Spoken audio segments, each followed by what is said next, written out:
Good afternoon, good afternoon, good afternoon, Facebook. It's your girl, Angira Marie. Most of you know me as International Angira. And today you're watching COVID-19 in Company, conversations from the epicenter across the globe. And I want to say Happy New Year to all of you. I missed you guys. I was on a short hiatus, coming into the new year. And I'm back and we're better than ever. I've had some technical difficulties today, so I do apologize about the lateness in coming on air, but we're here and I have a very special guest. His name is Michael Norman. And I'm so excited that Mr. Norman is here. I'm gonna explain who he is in just a moment. I wanna say, guys, please be safe out here in this pandemic. I'm getting so many reports about friends, like people really close to me that have been getting this COVID virus. And I stress so much, please stay safe, be careful what you do. I love you guys. I'm here to encourage you and uplift you and empower you with knowledge. That's the whole reason that I do this broadcast. So it breaks my heart when I'm hearing people so close to me getting this virus. We have to just be extra careful, make sure you're following the procedures.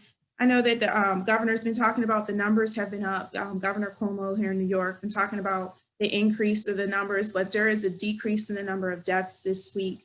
So thank God for that. My condolences to all the families that have been affected by this COVID pandemic, that have lost loved ones. You're in my thoughts and prayers.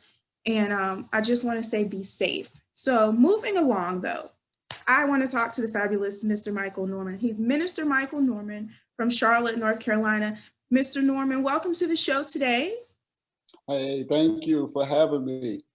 You're welcome. So I just want to read just a little part of your bio. I know you're doing so many things. I was just really inspired by you as I did some research about you. So I'm just going to read a portion of your bio here. And the word was not always the way, as they say, for Minister Michael Norman, as we all may have been steered in a direction that is not truly meant for us in life. Michael Norman was no different as he walked the road that was taking him in a perilous direction until his prayers were answered by Christ. Pulled from a dependency on alcohol and drugs, Michael's life was not his own, as he then served only himself in addiction. Sin was the norm and darkness consumed the young Michael, which soon turned into despair. It was that very despair that caused Michael to call out to God for help one life-changing night, July 1997, and his voice has been heard. God came to Michael, held and kept him, liberating him of his afflictions. He set Michael on a new path and directed him to Charlotte, North Carolina, where he would begin a new journey. And arriving in Charlotte, Michael stayed at the men's shelter until God decided to move him to Hope Haven. A renewed and humbled Michael joined Nations for Community Church and began working in the youth ministry. Finding joy in delivering the word to others and teaching, Michael was called to study ministry and enrolled in Queen City Bible College, where he received his license as a minister of the gospel, February 2011. While enrolled, Michael joined Voices of Hope, where he played drums and began performing spoken word and gospel rap and discovering a natural ability for his talent. Minister Norman, Mr. Michael, all I can say is wow. When I read that, I think it will inspire so many people. And I thank you for your transparency, because a lot of people, they don't like to be transparent about their life. And I think the transparency helps the next person to have hope. Right. So I just commend you on everything that you're doing. How have you and your family been amidst this whole COVID-19 pandemic? Well, we've been staying safe, following the guidelines, and most of all, prayed up and putting our total dependency on our true power, the Most High. Yes. My wife is working from home right now. So we just put an office up for her at home. The school, we had to reduce the numbers in the school due to social distancing, but we are still grinding it out at the school. It's been definitely a change. but we're staying safe. Praise God. I love that. So I want you to tell us a little bit about yourself. I do definitely want to talk about your school and some other things, but tell us just in your words. I read just a portion of bio. Mm-hmm. Well, that was a progressive journey that I took. Started selling drugs and got trapped up in my own sin. It turned on me and I started using my own supply. I started smoking crack cocaine. And when I started doing that, I seen the transition of a whole African-American neighborhood that was thriving turned into like somebody dropped a bomb on a neighborhood. So I got caught up in there. I started smoking crack, lost my family, lost my home. But the main thing that really opened up my eyes is when I started feeling my soul slipping away into a dark place that was really scary. I seen a lot of stuff in that dark place. So it took that progressive journey when the Most High, like you read in my biography, the Most High came to me and delivered me and took me out of that darkness. And I always say to myself, he didn't do that just for me to come up out of that and take my progressive journey. Yes, I had to take my journey towards deliverance, but it was a purpose. It was a reason, because I seen a lot of dark stuff during that time that I really wanted to go back and help other people. So I felt that my deliverance was to get empowered, do the right thing, get on the right journey, get on the right path, no matter what I had to do, which was right. And in the sight of the Most High, to do this, I had to do it. The reason why I say this is because when I stayed at the shelter, when they first dropped me off, when I came out of treatment, came out of Black Mountain, I was supposed to be going to Atlanta, Georgia, but I was on my way out the doors, going to get on the bus to go to Atlanta. And somebody said, we got some room. Does somebody want to go to Charlotte, North Carolina? I said, well, okay, I go to Charlotte. I wanted to go anywhere. So I jumped on the bus and they dropped me off at the shelter in Charlotte, North Carolina. And when they dropped me off, it was George Sheen's shelter then. It was pretty rough. It stayed at capacity. So I went inside with everything that I owned, I had in two hands. Everything I owned, I had in two hands. And came to Charlotte with 35 cents in my pocket. And I knew I had 35 cents in my pocket and 2 cigarettes, because I looked in my pocket. I said, I got 2 cigarettes and 35 cents. So I went in the door. I don't smoke now, but that's another progressive journey. And come up inside, and I asked the woman for a bed, and the people that dropped me off, they said, good luck. They drove off, they're gone. So I'm on my own now, just me and the Most High. And I go and ask the lady, do they have a bed? She said, sir, we at capacity, but you can sleep on the floor. So I slept on the floor for about 3 days until I got to the point and I said, Most High, God, I can't do this.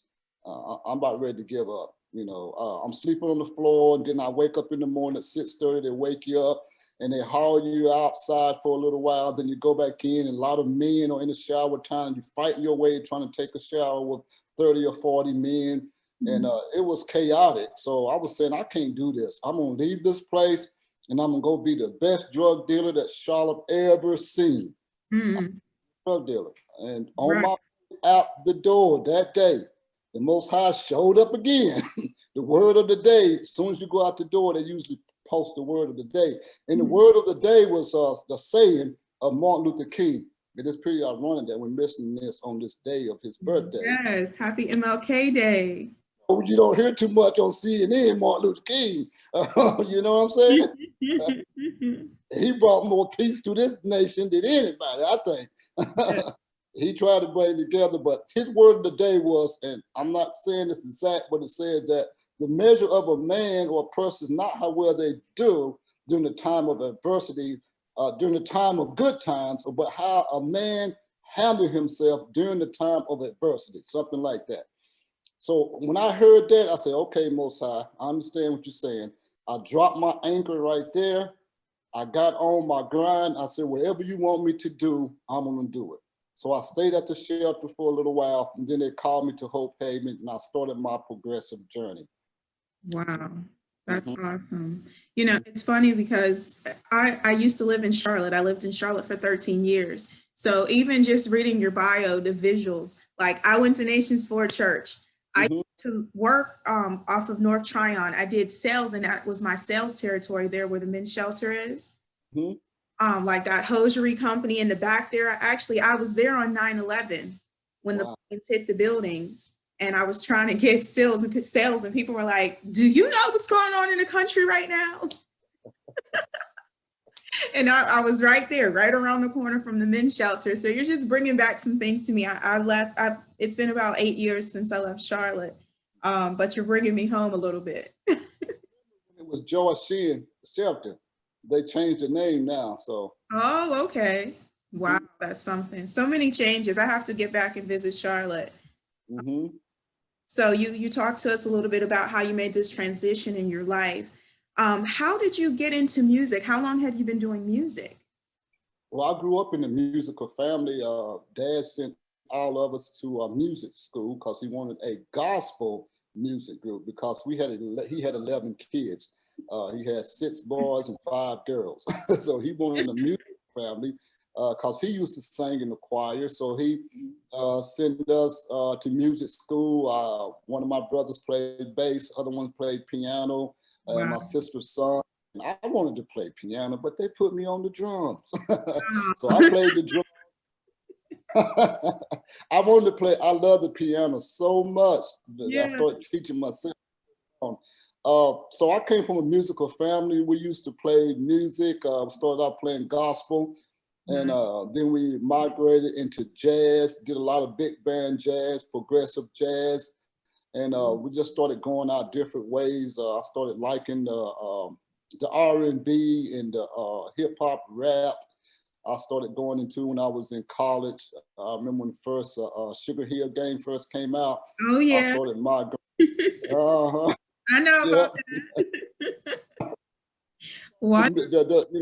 It was simple because I was a drummer, but it was different, and the vibe was so different. And Yes. they had a good vibe.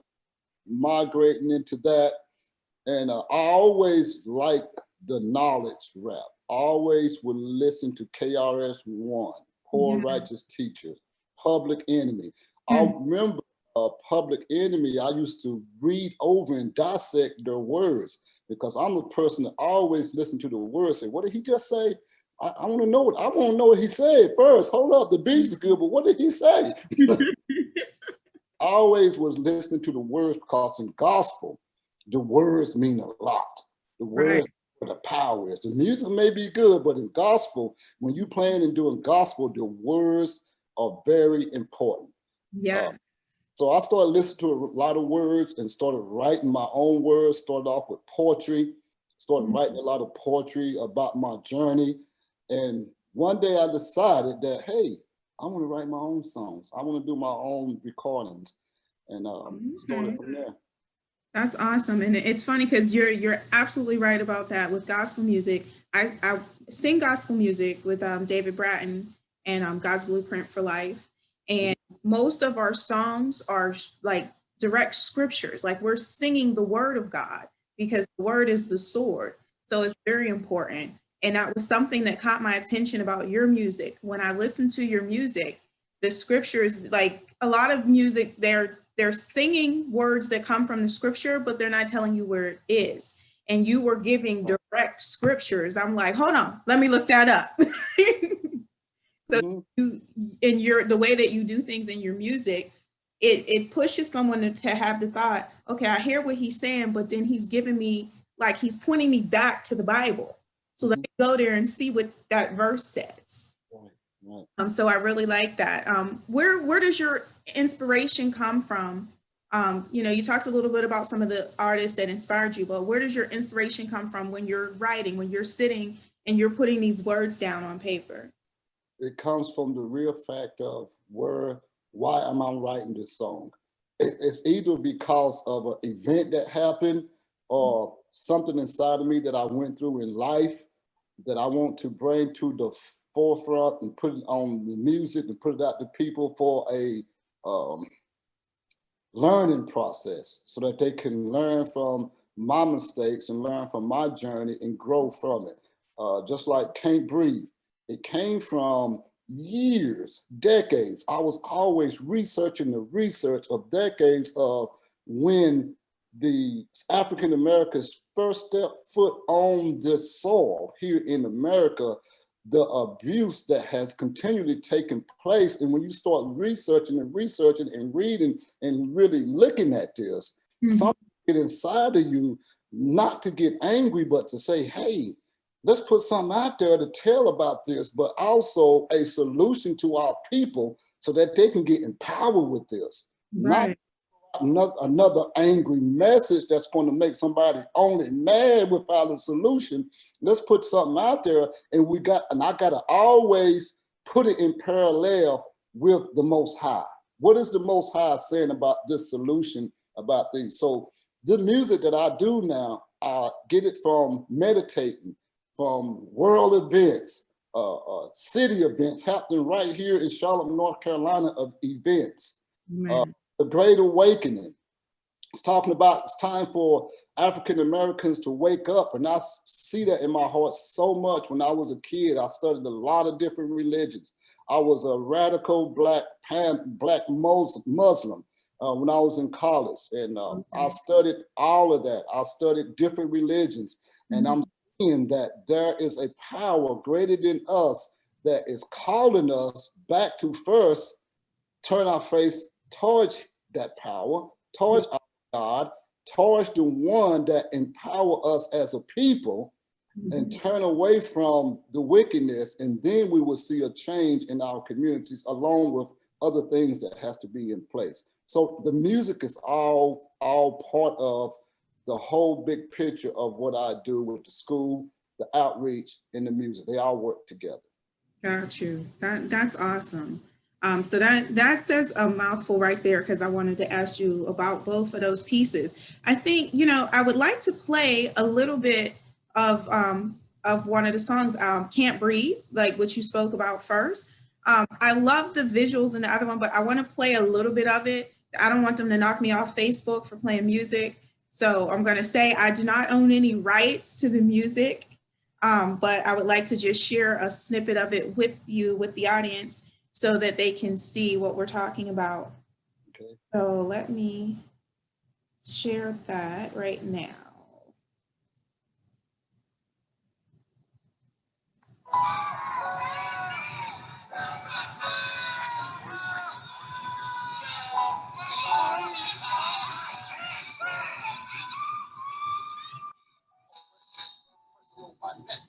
My thinking, breathing, nerves just been cut off. I'm dying in this American wreck. In the valley of the dry bones, no flesh, just bones. We were once the rulers, but now we sing our enemy's song. Oh, say, can you see? Blind and lies, my people are not free. This is captivity. We wanted to be like them. We integrated with them, worship their gods and their idols like them. Jacob troubles, pressure, more pressure on the neck. I can't breathe. No oxygen to the brain, drives a man insane. The evil rage, the lions that once ruled the nation, roll in a cage. Programmed to kill the offspring with injections, wiping out the bloodline with demon infections, trying to corrupt the most power tree, so that the natural branches will not return to thee. Choke them out, pressure, choke them out, natural seeds, replace them with GMO seeds. Oh no, it will never please the Most High's needs. The chains become tighter around our neck, controlling dog lease. The skin is raw to the bone, can't move, can't see, the whole body's hurt. I can't breathe, can't breathe. Simulation, I can't breathe. Incarceration, I can't breathe. Preparation, I can't breathe. Losing my sanity, we can't breathe. Simulation, I can't breathe. Incarceration, I can't breathe. Preparation, I can't breathe. Losing our sanity, we can't breathe. Get off my neck. So I just wanted to stop there, just so everybody can get a visual of what we're talking about when we're talking about your music, and like the visual, seeing all of the hands on your neck like that. It makes you feel the music. in my opinion. It's like I feel what you're saying just based on the visuals. Even if I wasn't listening to the words, that would draw my attention. How did you come up with the creativity of how you did things in the video? Working with my videographer, Donald Wilson, very good producer. We talked about it. Anytime a song comes, it comes with a visual to me. I seen that. We started off downtown filming this, and we was going to film it. NAACP was having a march during the time of George Floyd, and we went downtown. That's where you see us holding that sign, reparations now. Right. But I was marching, and I was telling him, I said, I'm not feeling this. I'm not feeling this. This where we should film this at. He said, why, what's wrong? I said, I'm just not feeling this. I wanted to be on a place where the people was truly being oppressed. So that's why we went to Catherine Simmons and Beatties Ford Road. Oh, okay. Catherine Simmons, Beatties Ford, if you ever go to the corner of that in Charlotte, North Carolina, you see a lot of monuments there where a lot of people got shot, a lot of people drug activity, prostitution, gang activity. A lot of people died. A lot of cops have shot people there on Beatties Ford Road in Catherine Simmons. And that's where we go minister every other Saturday and give out clothes and also speak the word of the Most High on that corner. So I wanted it to be right there on that corner.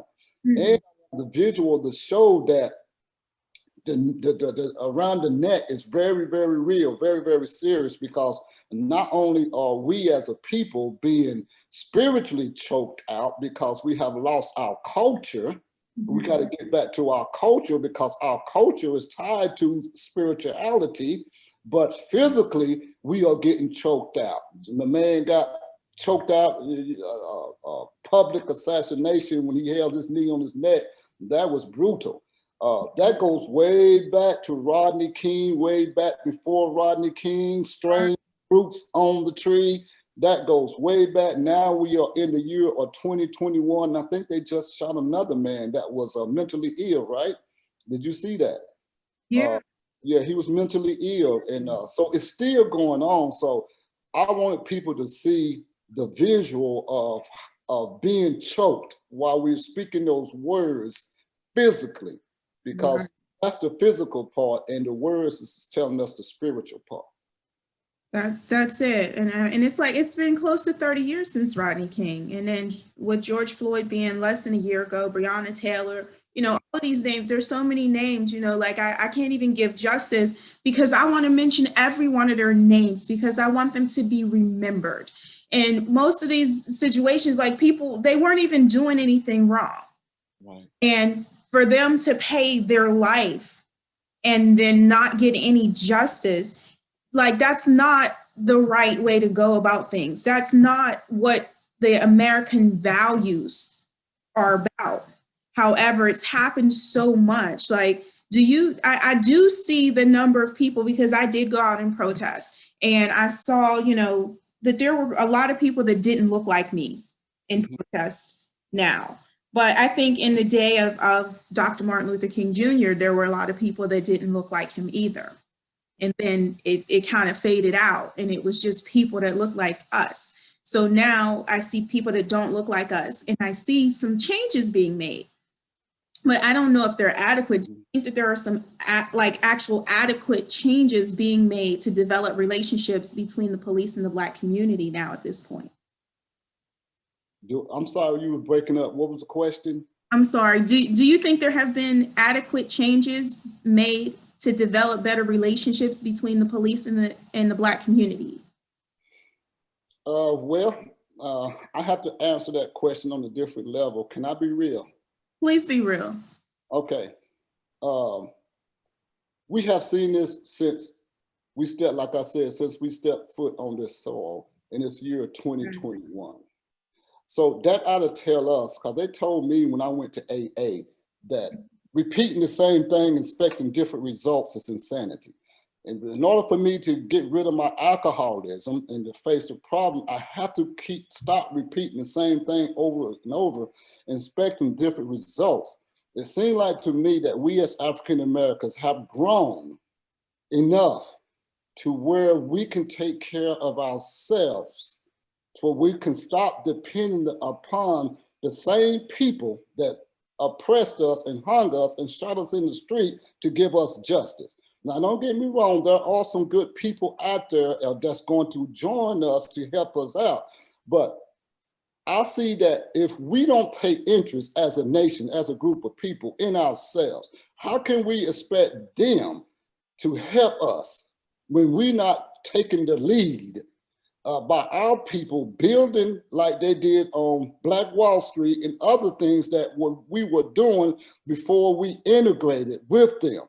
I feel that before we do any more integration, any more saying that we need to get together with them, everybody need to join hands and sing that good old song, that we need to repair our people. We are damaged spiritually because we've been simulated. We've been damaged mentally in our minds so bad of all the stuff that happened through generation to generations. For us to still be here is telling me that we are some powerful people, that we can build a nation. We've seen it before, but the true facts of the matter is every time that we are get by ourselves and segregate, then we begin to grow, then we begin to build, then we begin to realize that we cannot depend upon nobody but ourselves to do this. Then we begin to flourish as a people. It must be a point to where we can repair our damage. America, we don't help America build a mansion with gold trimming and silver and gold free. We gave it to them free. Right. We go back to our house and start living. Our roof is leaking, our foundation is gone, and we are busting out of the seams because we can't get into our house because it's overcrowded. We living in the so-called government projects. So we got to get and build our house. America, we don't build your house. We don't build you a mansion. We don't made you one of the most powerful nations in the world. Yes. With free labor. Let us build our house. Let us repair our roof. Let us build our foundation so that we can have something that you respect, and then you will not go into our neighborhoods because you know that we have enough power to defend ourselves and kill our brothers and sisters. I think that the solution to this is that we need to legally get our own security team legally to protect our communities as we build up our nations under the power of the Most High God. That's a mouthful right there. And I applaud you for what you're saying, because I do think that we need to do things in our own community to fix our own problems. And there is a lot of light shed on what the police are doing and what's going on outside of our community and how we're being treated from outsiders. But even my mom always taught me to respect myself. When I respect myself, I force others to respect me. So I think it goes the same way in our communities. If we don't like where we live and we don't keep it up, how do we expect outsiders to come in and keep it up? It's simple things like just littering. You throw trash everywhere. This is where you live. This is your house. Now somebody else comes through and then you're offended.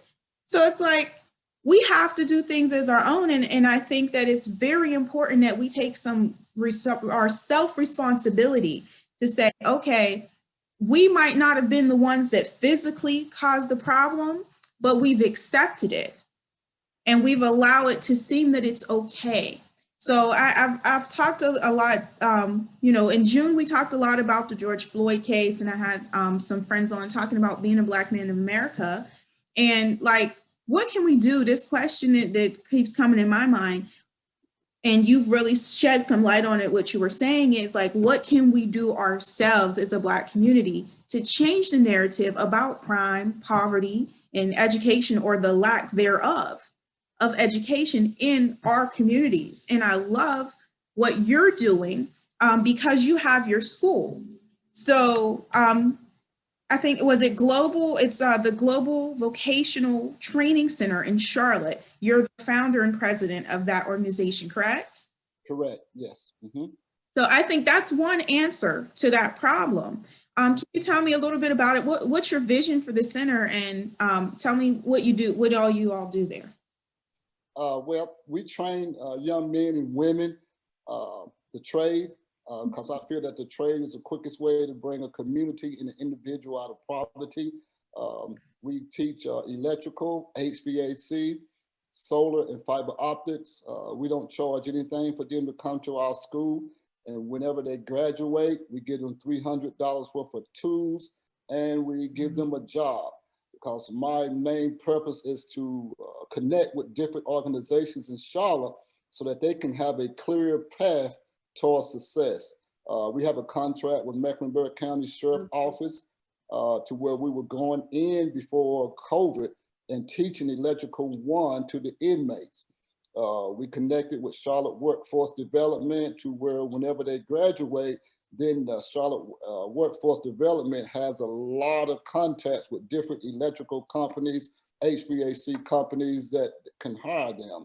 So our vision to move forward is to put these in distressed communities, right there in the distressed communities. So whenever they come out their door, instead of having transportation problems and babysitting problems, they can walk right into the school and learn a trade. Wow. How long does a typical program take to complete? Our program is 6 months. They come 4 days a week at night from 5:30 until 9. That way they're able to work during the daytime. Not only are we teaching them a trade, but my focus also is, like I said, went into the jail, and during the orientation, they told me that 95%, it was back then, 3 years ago, I don't know the numbers then, but they told me that 95% of the population was African Americans. And I believe it. I thought she made a mistake. I said, ma'am, did you say 95%? I said, is that you made a mistake? She said, no, sir, that's no mistake. It's 95%. I think today the numbers are down to about 75 to 80% today, but that's still a lot. So that how needs. I said, you know what? When them guys get out of jail, I want to have a clear path towards success, because when they get out, they're on fire. I want to get a job. You know, I want to do this. I want to do that. I want to help my family. Exactly. You know, for 5 years, then you want to do something. But when you get out, you go looking for a job. They go look for a job. Some of them that has felony on their record, they go look for a job. They get turned down because of the felony and because they're Black and a felony on their record. So they look for a job, and then they get pressure on them. Baby's mama, you said that you was going to do this. Well, I'm trying. I can't find a job. So here come the community, the bad side. Hey man, you won't make this $500 a day. You know, I can get you out of that problem. Here, I'll help you out. Come on, welcome back. So he falls into that, and next thing you know, he's back in that revolving door of incarceration.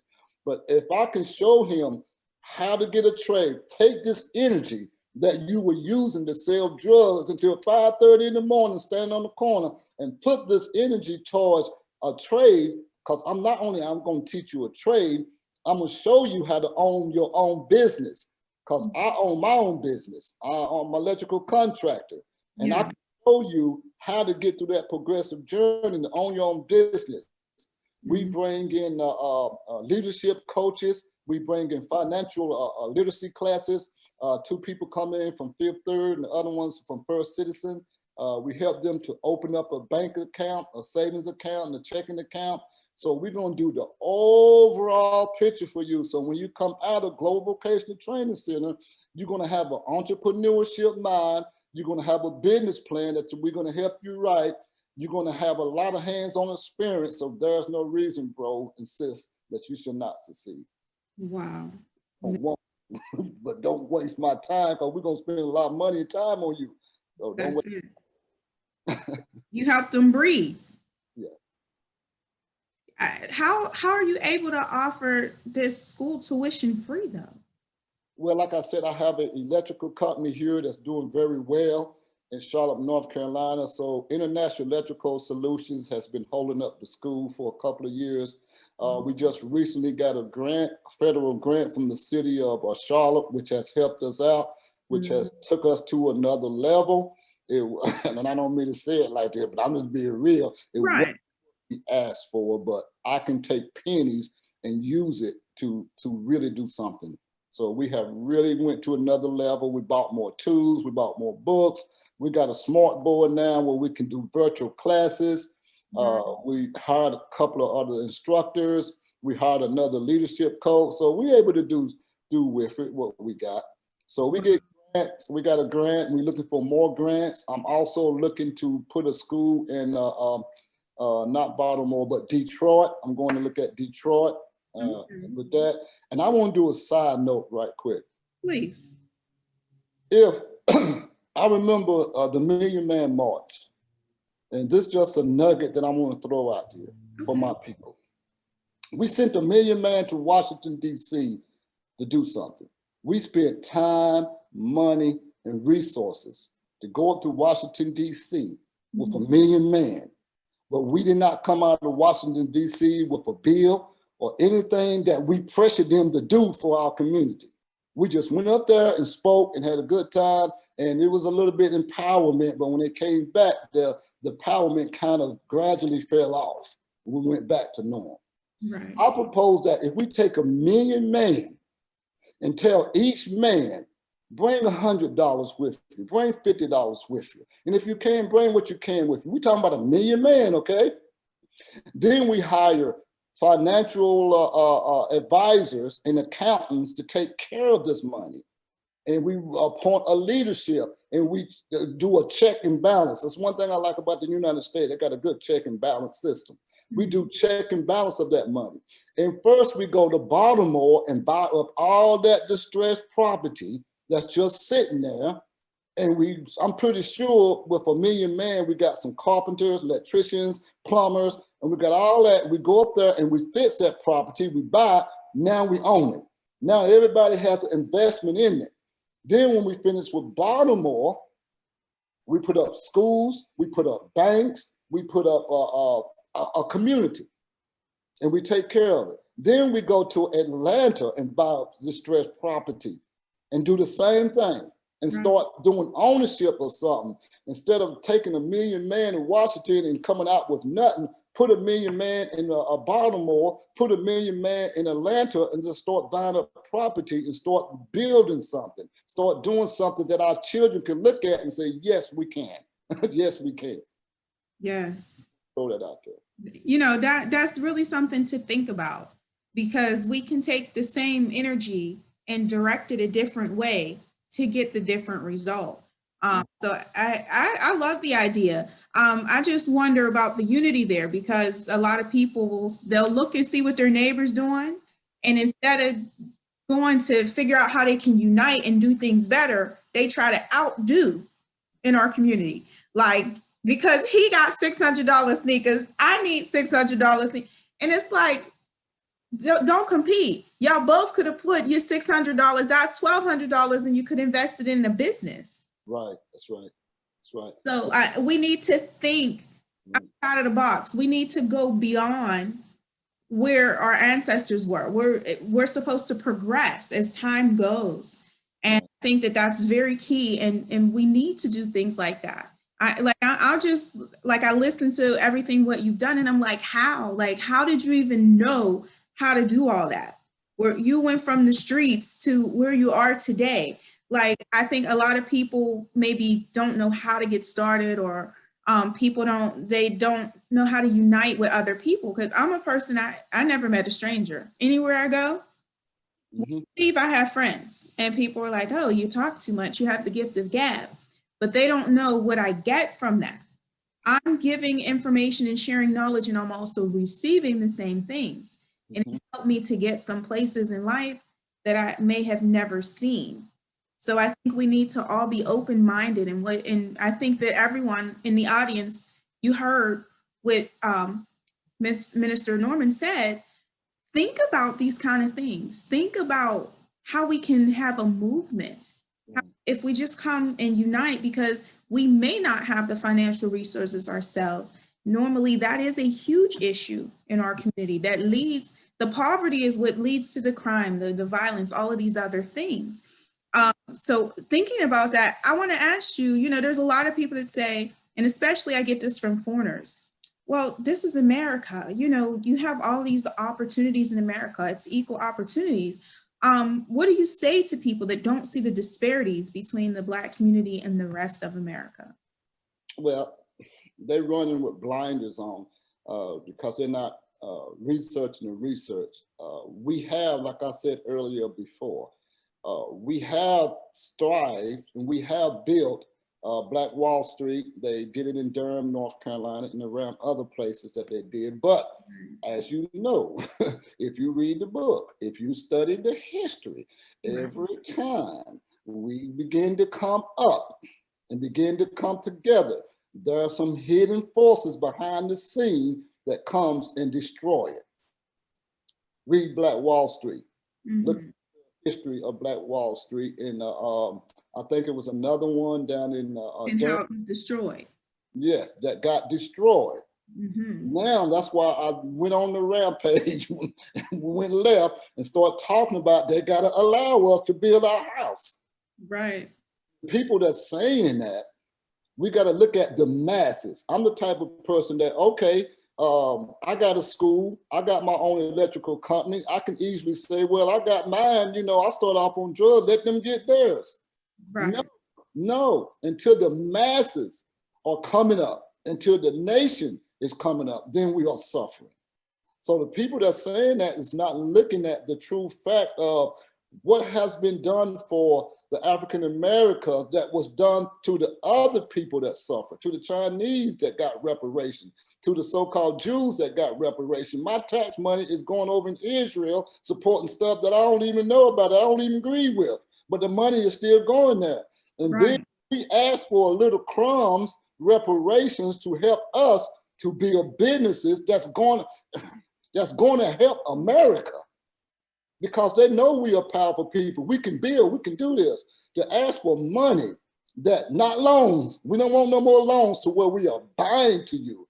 Give us reparations to where we can build our communities, where we can go inside of these communities that's getting pushed out by people that got money.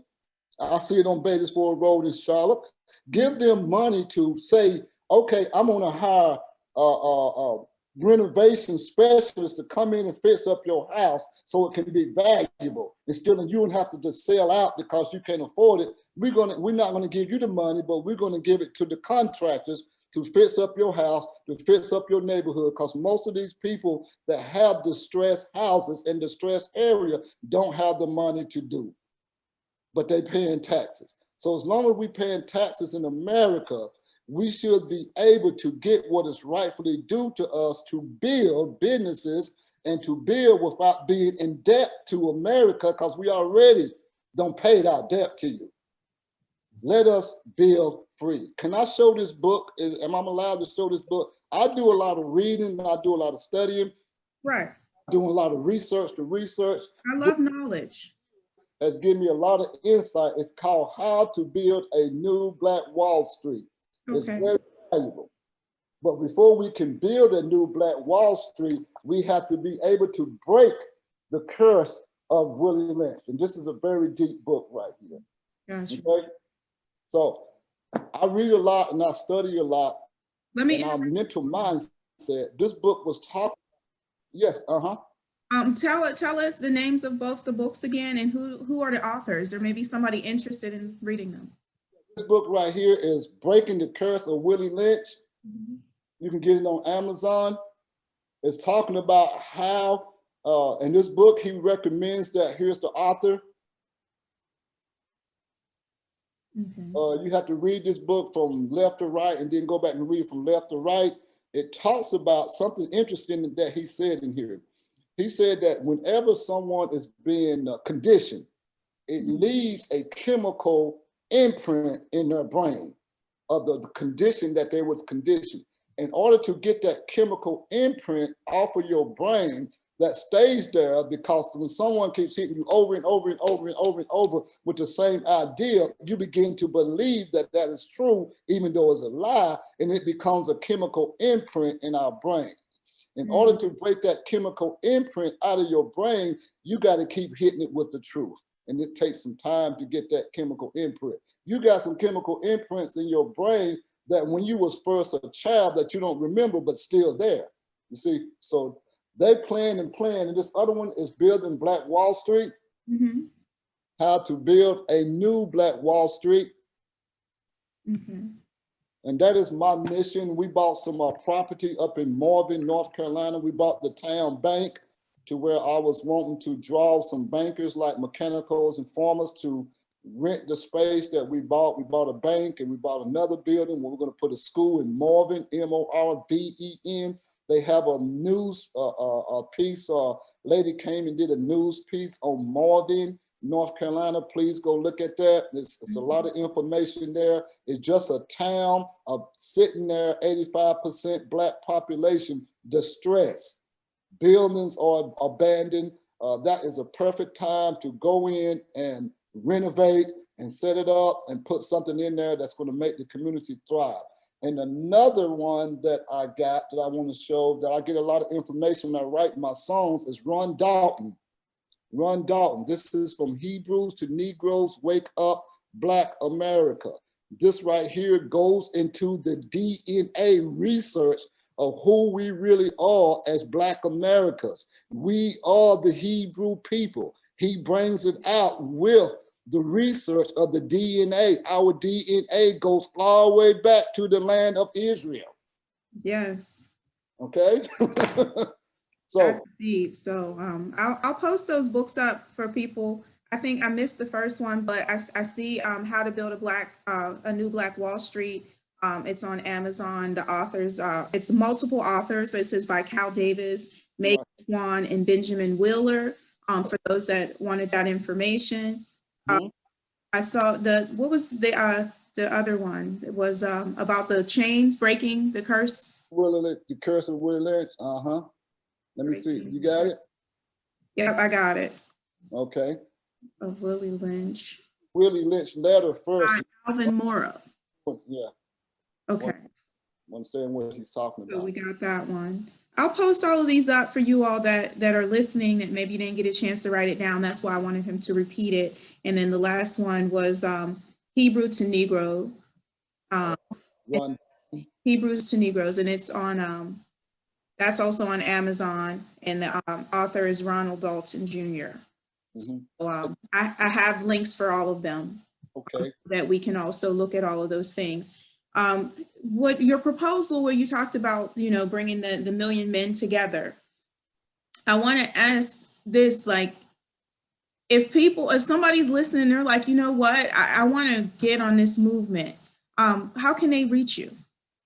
You can reach me at Minister Michael Norman. All you got to do is Google Minister Michael Norman, and you're going to see breadcrumbs all over the place. I leave it the breadcrumbs on Minister Michael Norman. It's on YouTube, Instagram, Facebook. You can go to Reverb Nation, Minister Michael Norman. You can Google me. You can text me. I'd rather you go to the Facebook and send me what they call it on Facebook. Direct message. Yes. Facebook direct message. Okay, very good. So I guess you can direct message or inbox on Facebook. There's so many things I wanted to ask you, and I'm so excited about this interview, and I think that we've definitely spread some knowledge today. Do you have any last words you'd like to leave with the audience before we get ready to go? Yes, I do. It's time. The great awakening is upon us, my people, to where knowledge is abundant. Knowledge is everywhere. You can go in any library in the world and research today with the way knowledge is set up. The great awakening is upon us. We do not have to live in a delusional state anymore. We can take care of ourselves. We can build for ourselves. We do not have to be dependent upon someone else controlling our narrative. We can control our own narrative. Today is Martin Luther King's birthday. All they're talking about is what happened in the Capitol. And this man brought so much peace. But if we was controlling our narrative, we can spread this all throughout our community, empowering our community with our culture. Get back to our culture, my people. We have a very powerful culture. We are trendsetters. We are power. We are still here. So that tells us a lot. Let's get together and put our work where our mouth is, in our own communities first. Thank you for having me. I really enjoyed this conversation. Yes, thank you. I've enjoyed the conversation. Tell us again where we can find your music. iTunes, Minister Michael Norman. Amazon Music, Minister Michael Norman. Spotify, Minister Michael Norman. Also, I forgot to mention, if you want to really send me something, you can email me at mnorman007@yahoo.com. But the music is on iTunes, Spotify, Amazon Music, and Reverb Nation. Okay, and then also I wanted to ask you, how can we help as you're empowering young people? How can we help? Because there may be someone who's able to contribute. There's somebody listening. Maybe they can offer money. Maybe they can offer time. But whatever it is, how can we contribute in what you're doing in the community? If you want to contribute, you can go to swordofspiritoutreach.com. That's the website. That's a 501c3 website that we have that's receiving donations. Can I share a screen right quick? Sure. Let me. We can go into that. Okay, you can share now. Okay. So what you do is go into, you can go into SWORD, W-O-R-D, swordofspiritoutreach.com. Okay. And that is the donation site. So we feed the community. So you can also donate to the school. What you would do is go up here when you hit donate now and click on it. It's running a little slow today. That's okay. And when you click on that, it's going to come open where you can donate, and also navigating through. You see you can donate now, which is a very secure site. And causes, go up to causes. If you want to donate to feed and clothing, you can do that. If you want to do Global Vocational Training Center, you can click on that, and it's going to bring up Global Vocational Training Center where you can donate to the school. Okay, that's awesome. Okay. I wish I was in Charlotte. I'm like, man, if I was still in Charlotte, Come on. Right down after school. You know, I trained as an electrician, like an electrician's apprentice. I did that in high school. Mm-hmm. And then I thought I was going to go to school for electrical engineering, and I fell in love with media. Oh, okay. I don't know how that happened, but you know, things happen. Right. So I thank you so much for joining me today. I want to put you on the spot, Minister Norman. I like to close my show with the Bible verse, but I would like to ask you to share a Bible verse with the audience before we go. Is that all right with you? That's fine. Okay. Whatever you have on your heart. One I like is Psalms 97. It says, "For thou most high art high above all the earth. For thou most high art exalted far above all gods. Ye that love the most high hate evil. He preserved the souls of his saints. He delivered them out of the hand of the wicked. Light is shown for the righteous, and gladness for the upright in heart. Rejoice in the Most High, my people, and remember his holiness." Thank you. Amen. Wow. Thank you. Thank you. We're gonna get out of here. I'm gonna try to do a share screen, and because I want people to see the Great Awakening, the imagery I just love. So I just need to do a quick couple shout outs, and I'm gonna share screen. So just hang out with me for a minute. Thank you again so much. God bless you in all of your endeavors. And hey, if you're able to help in some kind of way in what Minister Michael Norman is doing. Please link up with him. I'll make sure to share the Sword of Spirit website. Yep, Sword of Spirit Outreach. I'll go ahead and I'll share those links, the books and everything like that. So you'll see them on my Facebook page in just a few. So thank you all for watching. I love you guys. Geez, I missed you all. Like, I've been gone for 2 weeks and I'm like, I have to get on air. It's Monday. You know, Monday, I look forward to being with you all. So I want to give a quick shout out to my girl, Tangi Watts. I call her the publicist extraordinaire in Charlotte, North Carolina. Thank you for making this interview possible. I would like to say thank you to the Generation Next Realty team. These are my sponsors, Generation Next Realty, Carrot Omni Media, the Empowered Lifestyle Radio Show, Gloria Wong, my makeup sponsor, Kier Worthy and Hot Wax Promotions, Toya Nicole, AKA Cola the Model. But most importantly, thank you all, because without your support, I couldn't do this show. If you don't watch, there's no point in me doing it. So I hope that you're encouraged, you're empowered, and you're uplifted today. And happy Martin Luther King Jr. Day. Let's celebrate his accomplishments and remember all that was done for us in the civil rights movement, especially as people of color. We sometimes forget about our ancestors. Don't forget the people that made big moves before we came to be able to have us where we are, to have the opportunities that we have today. So I love you guys, and I look forward to seeing you all next Monday. Next Monday, I have Ms. Shanera Billups. She is a psychologist. We're going to talk about the new you, this new year, and your mental health, and how to stay stable and how to reduce your anxiety and stresses, those kind of things. We're going to talk a little bit about that because it's a real problem, and we want to make sure that you're healthy, not just physically, but also mentally. So toodles for now from your girl, Angira Marie. This is COVID-19 and Company, and I'm signing off with a little bit of Mr. Michael Norman's video, The Great Awakening. I do not own rights to the music. I hope that you enjoy. I'll play a snippet for you, and you can find them on all the platforms he mentioned. My clip is actually from YouTube. Okay, so here we go.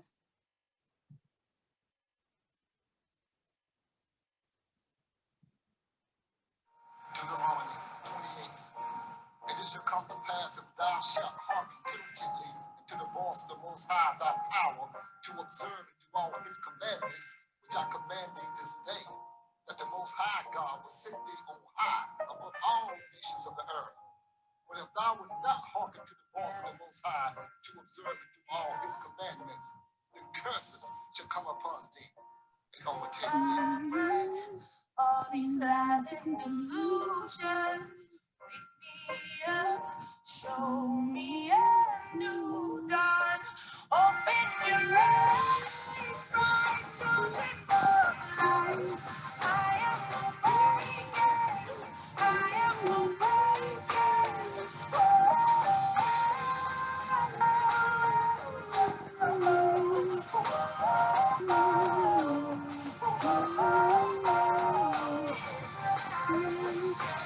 Everybody seek out the ways of the heathen to make a covenant with Satan's government.